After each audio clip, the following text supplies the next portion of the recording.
전체적으로 이제 저는 조금 더 이제 코로나라는 어떤 특수한 상황에 맞춰서 조금 생각을 해 봤고요. 먼저 이제 이 발표는 좀 여는 걸로 한 가지 이제 뭐 글을 소개하면서 2021년 공원 여가 분야 부문의 예측과 이라는 어떤 제목의 글을 하나 소개를 하면서 시작을 하려고 하고, 이제 제가 작년에 했거나 뭐 지금 하고 있거나 이제 막 시작한 연구 한 세 가지 정도를 짧게 소개를 드리고 이제 마지막 결론을 맺어 보겠습니다. 아마 이 글을 보신 분들도 있을 거예요. 이 NRPA라고 미국 여가 공원 협회 뭐 이런 데서 이제 매년 사실은 그 해 공원과 여가 분야에 예측하는 글을 써요. 이쪽에 뭐 이제 리더십 쪽에서 그 링크를 제가 채팅에다가 올려드릴게요. 혹시 관심 있는 분들. 거기 있는 글들 이제 몇 가지를 제가 이제 거기 있는 어떤 주요 그 키워드 예측한 것들을 이제 가져왔어요. 이거는 뭐 매년 그냥 간단하게 블로그 포스트처럼 뭐 에세이처럼 올리는 거고, 뭐 깊이 있는 분석이 있는 건 아니지만, 그래서 때로는 뭐 저도 그냥 간단하게 보기도 하는데, 올해는 좀 관심이 있어서 자세히 보니까 재밌는 이야기들이 많이 있더라고요. 또 마침 또 오늘 이제 앞서 두 분이 발표해 주신 거랑 연결되는 부분도 있고, 특히 이제 첫 번째 부분, 방금 전에 임주영 교수님께서 오픈 스트릿이나 뭐 그린 스트릿 얘기를 많이 해주셨는데, 작년에 정말로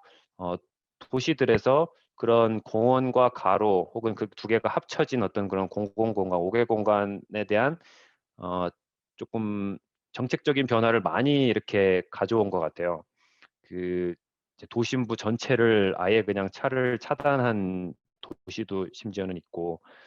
일부 가로에 대해서 이제 거의 대부분의 좀 중소규모 이상의 도시에서는 최소한 일부 가로를 이렇게 보행 전용으로 바꾸거나 일시적으로든 영구적으로든 이런 것들이 있고, 새로운 좀 작은 포켓파크 같은 것들도 많이 이제 늘리려고 하는 것 같고요. 실제 사람들이 많이 이용하니까 또 거기에 반응을 하는 것 같습니다. 그렇지만 또 여기서도 이제 예측을 했다시피 실제 예산은 이제 경제 침체와 이제 그런 원인으로 인해서 예산이 많이 삭감이 됐고, 이제 올해도 그 영향은 계속 지속될 것이다라는 예측을 했었고, 그리고 이제 세 번째 부분이 제가 오늘 말하고 싶은 이제 주요 주제랑 관련이 돼 있는데, 팬데믹이라는 게 우리가 이제 다 봤지만 사실은 모든 사람을 어떻게 보면은 이제 경제적으로든 사회적으로든 모든 사람에게 똑같이 균등한 어떤 부정적인 영향을 줬다고 볼 수는 없잖아요. 이게 어떤 특정 인종, 특정 소득 수준, 낮은 소득 수준, 뭐 장애가 있는 분들 혹은 어떤 특정한 거주 지역에 사는 사람들, 뭐 성별일 수도 있고 연령별일 수도 있고, 이런 사람들이 신체적으로도 뭐 팬데믹에 더 영향을 더 많이 받고, 또 그게 뭐 정신 건강이라든지 사회적인 교류라든지 하는 것과도 연결이 돼서, 이제 사실 뭐 이제 그런 코로나에 대해서 걱정이 더 많고 더 위험한 사람들은 더 이제 다른 사람들을 만나기가 힘들 것이고, 그러면 아무리 공원에 유행이 생겼다고 하지만 사실은 그게 어 모든 사람이 그걸 즐길 수 있는 건 아니었다는 거죠. 그거를 작년 한 해 사실 우리가 봤고, 이제 제가 오늘 실증적인 몇 가지 이제 자료로 그거를 조금 뒷받침을 해서 설명을 드리고 싶고, 그것이 올해도 계속 부각이 될 거고, 팬데믹 이후를 이제 우리가 생각을 하는 시점에서 이런 것들을 이제 간과해서는 안 된다. 단순히 요새 뭐 시장에 뭐 유동자금이 넘쳐서 뭐 사람들이 뭐 주식도 많이 하고 뭐 한다고 하는데, 한쪽에서는 이제 그렇게 어 거품이 생기고 있으면서도 또 한쪽에서는 여전히 이런 사회적인 문제들이 계속해서 누적되고 있는, 결코 해결되지 않고 있는 이런 상황이 이제 더욱 계속 한동안 지속될 것이다라는 예측입니다. 이거 외에도 이제 몇 가지 더 있는데, 그건 간단하게 말씀을 드리면, 이제 계속 진행되어 온 어떤 기술 발전의 추세에서 공원 관리라든지 이용이 자동화될 것이다. 그리고 그 공원 이용, 특히 뭐 VR, AR, 뭐 와이파이 제공해 주고 이런 어떤 그 인터넷으로 공원을 뭐 이용하거나 아니면 공원에서 인터넷을 이용하는 그런 기술 발전과 이제 맞닿아서 여기서 재밌는 예측을 한 것이, 올해는 이제 근린공원에서 뭐 운동 경기나 e스포츠 같은 것을 개최하고 이걸 인터넷으로 생중계할 것이다. 특히 이제 미국의 또 특징일 수도 있는데, 주말마다 특히 유소년들, 어린이들 뭐 축구, 풋볼, 뭐 야구 이런 경기가 굉장히 많이 열리잖아요. 그리고 거기 이제 마을 주민들이나 부모들이 와서 그걸 보고 하는데 이제 사회적 거리두기 이런 것 때문에 그런 게 취소되기도 하고 아니면은 뭐 여러 가지 다른 이제 아까 그 임종 교수님 보여주신 것처럼 좀 거리두기한 상태에서 뭐 그런 걸 하기도 하는데 이제 이 사람이 예측한 거는 아예 그냥 주차장 같은 데서 자동차 극장처럼 스크린으로 그런 경기를 보여주면서 부모들이 그 차에 앉아서 뭐 경기를 볼 수 있게 될 것이다. 뭐 이런 재밌는 얘기도 있었고 마지막 부분은 그래서 이런 환경적 변화, 사회적 변화에 대한 회복 탄력성, 리질리언시가 공원 설계에서 더 중요해질 것이다. 처음 이제 그 김건우 교수님 말씀해 주신 거랑 맞닿아 있는 내용인 것 같고요. 특히 이제 뭐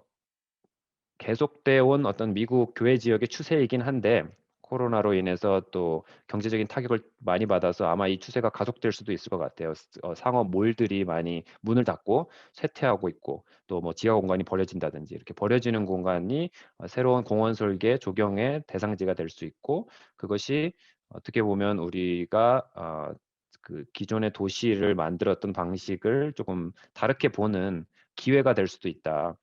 이런 얘기도 있었습니다. 이런 어떤 배경 하에서 제 연구를 좀 간단하게 설명을 드리면 그리고 이제 그 관련된 이제 글들 뭐 책들 이런 것들 제가 이제 참고했던 거 혹은 이제 재밌다고 생각한 것들이 일단 이 두 개를 하나 이제 소개를 드리고 그 하나는 이제 Trust for Public Land라는 곳에서 나온 거고 하나는 볼티모어 시가 중심이 돼서 나온 글이고 이제 한국에서도 ULC라는 연구 그룹 뭐 이런 데서 이제 팬데믹 도시기록이라는 책을 내서 최근에 재밌게 읽었고 또 지난주에는 제가 우연히 이렇게 페이스북에서 보고서 뭐 공원 문답이라는 어떤 그 서울시립대 김하영 교수님께서 이랑 다른 그 학생분들이 하는 팀이 하는 그뭐 이런 세미나 비슷한 걸 온라인으로 볼 수 있었어요. 이런 것도 뭐 어떻게 보면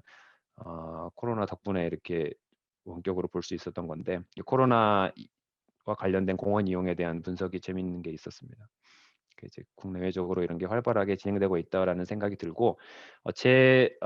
첫 번째 연구를 소개해드리면 이거는 이제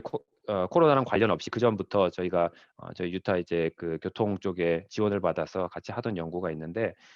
보행 신호 데이터를 활용해서 보행자 수 예측하는 모형을 저희가 우선 개발을 해놓은 게 있었고 그거를 이제 웹 지도로 활용을 해서 저희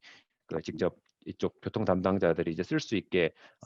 하고 있는 프로젝트가 있는데 이제 현재 거의 마무리된 프로젝트인데 이거를 저희가 이제 그 연장선상에서 그 코로나에 관련된 보행자 수 변화 그리고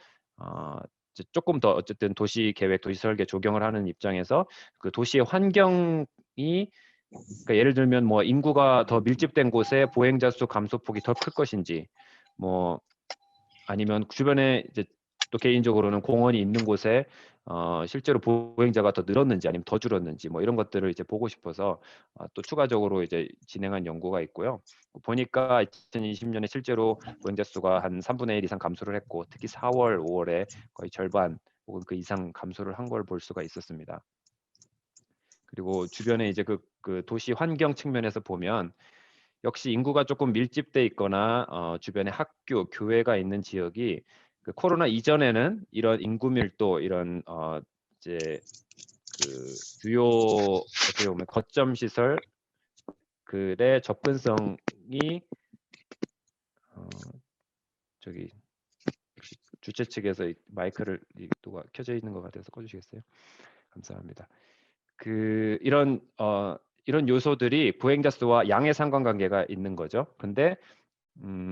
코로나 기간에 한정해서 봤을 때는 이게 오히려 감소폭이 더 크다라는 걸 알 수가 있고 근데 유일하게 제가 여러 가지 이제 그런 도시 환경 변수가 인구 밀도도 있고 토지 이용도 있고 뭐 가로 특성도 있고 대중교통 특성도 있고 이런 거 있는데 그중에 유일하게 그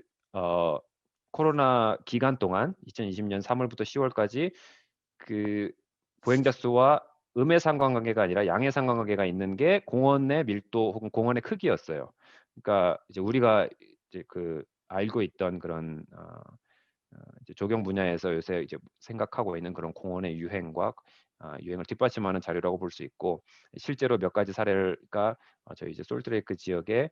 이런 여기 표시된 이런 그 가로 교차로들의 보행자 수가 실제로 2019년 전년 대비 보행자 수가 증가한 지역들을 제가 보여드리는 겁니다. 그 사람들이 외부 활동을 줄였음에도 이제 공원 주변에서는 그렇지 않다라는 걸 알 수 있고요. 이거 외에도 이제 실제 논문에서는 여러 가지 다른 요소들과 이제 상호작용 이런 것들을 봤던 게 있고 두 번째 연구는 이제 막 시작한 연구인데 작년 가을에 저희 학교 말고 이제 유타 대학교 유니버시티 오브 유타의 이비스 교수라는 분이 도시 설계 스튜디오를 하면서 학생들에게 이제 그런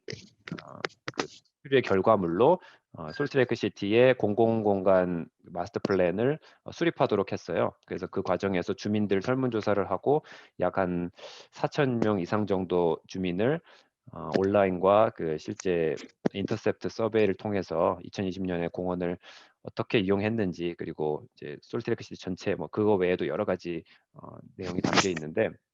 이제 우리가 초점을 맞추고 있는 건 2020년에 공원을 실제로 더 이용이 됐는지 그리고 그러면 누가 더 그 이용이 증가했고 어떤 그룹에서 이용을 감소했는지를 이제 보고 있는 중인데 대표적인 그냥 간단한 그 기술 통계라고 하나요? 그런 것만 보여드리면 실제로도 2019년 대비 2020년에 공원 이용이 늘었다고 한 사람이 이제 44% 정도 됐으니까 이제 더 많았고 감소한다고 말한 그룹은 이제 16%밖에 안 됐습니다. 그 감소했다고 말한 그룹의 특성을 보니까 이게 이제 그 어느 정도 통계적으로 유의한 수준에서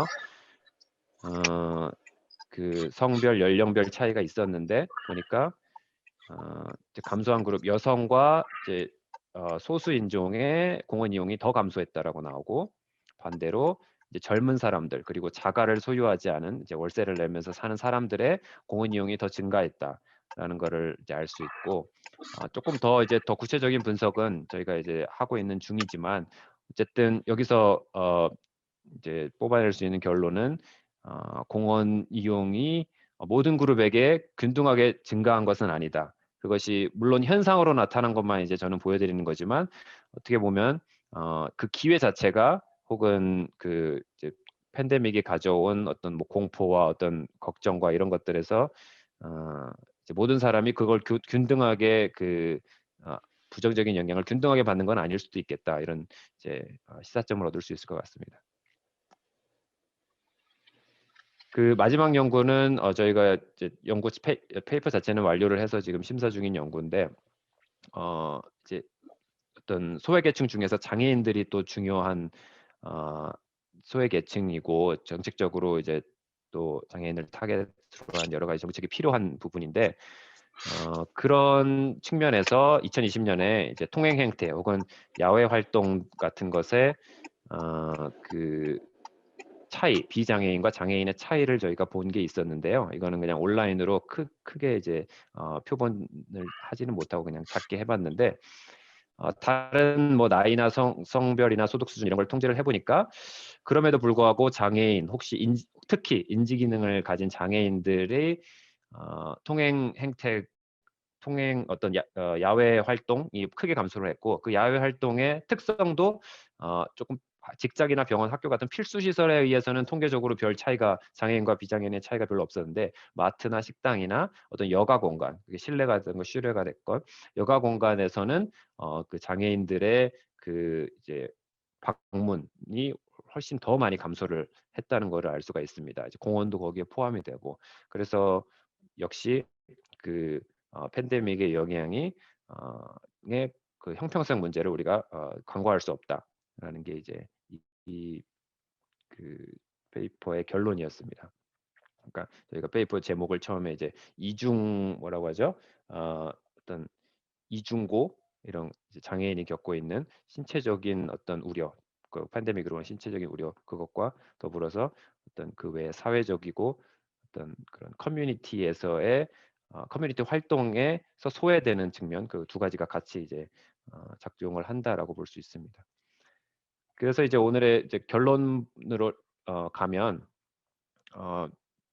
이제 지속 가능성이라는 게 이제 여러 가지가 있고 공원이 가지는 효과가 사실 사람들의 건강 효과, 사회적인 지속 가능성 효과, 경제적인 지속 가능성 혹은 경제적인 뭐 긍정적인 효과, 환경적 효과도 있는데 특히 팬데믹 중이 이제 있으면서 우리와 함께 있으면서 공원의 어떤 건강적인 효과와 어떤 사회적인 효과를 일깨워 줬다. 그렇지만 거기에 대한 접근성 그리고 이용성, 유저빌리티라고 하는 이용성이 모두에게 공평하게 열린 것은 아니라는 환경 부정의의 문제를 또 더 부각시켰다. 그래서 팬데믹의 영향을 신체적으로 사회적으로 많이 받는 고령층, 장애인, 저소득층을 위한 좀 특화된 정책 그리고 이 포스트 팬데믹을 바라봤을 때 이들을 어떻게 이제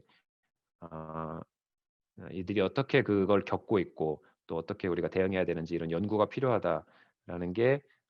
이제 오늘의 주요 결론이 되겠고요. 조금 더 이제 구체적인 그냥 사례와 함께 이제 마지막 슬라이드를 보여드리고 마무리를 하고 싶은데 처음에 했던 얘기로 이제 다시 돌아가서 공공공간의 중요성이 이렇게 커지는데 그게 그리고 어떻게 보면 뭐 버려지는 공간 자체를 이제 새로 이용해야 되는 필요성도 있고 그런 것들이 우리가 어떻게 보면 이제 역으로 기회로 삼아서 그거를 아까 그런 환경 정의를 해결할 수 있는 기회 그리고 또 이제 그 건강하지 않은 차량 중심의 도시를 인간과 환경 중심의 어떤 건강 도시로 재편할 수 있는 기회로 삼자라는 생각이 들었고 최근에 또 어떻게 보면은 이게 진짜 화두인지 모르겠는데 막 그 뭐 이제 제가 한국 뉴스를 보니까 뭐 부산시장, 서울시장 이런 나온 분들이 뭐 15분 도시 뭐 20 일인가요? 20 도시인가 이런 공약으로 실제 내걸고 계시더라고요. 모르겠지만 그러니까 이제 서울시로 예를 들면 도심도 있고 부도심도 있고 또 그 뭐죠? 생활권 계획이라고 해서 이제 한 구나 뭐 구 몇 개 차원에서 계획이 있는 걸로 알고 있는데 사실은 이제 15분 도시나 뭐 20분 도시 이런 게 구현이 되려면 더 작은 규모에서 이제 계획이 돼야 될 것 같고 그게 하나의 뭐 동네 단위가 될 수도 있고 뭐구 안에 몇 개 동이 될 수도 있고 그거 그게 이제 진정한 어떤 그 생활권 단위의 뭐 다핵 공간 구조라고 할까요? 그리고 그 중심지 안에서 보행과 자전거와 뭐 마이크로 모빌리티, 대중교통 이런 것들이 잘 연결되는 그런 진짜 15분 도시가 필요하다라는 생각을 합니다. 그리고 그런 걸 하려면 예산이 삭감되고 있는 상황에서 그리고 경제적으로 어려운 상황에서 조경 혼자서 할 수는 없겠죠. 그래서 도시계획, 도시설계, 교통, 환경, 복지 이런 분야의 협력이 필수적이다라는 생각을 합니다. 몇 분 질문을 주셨는데 어쨌든 그거는 이제 나중에 아까 최영 교수님 말씀하신 대로 저도 좀 생각을 해보고 나중에 같이 한번 토의를 해봤으면 좋겠습니다. 감사합니다.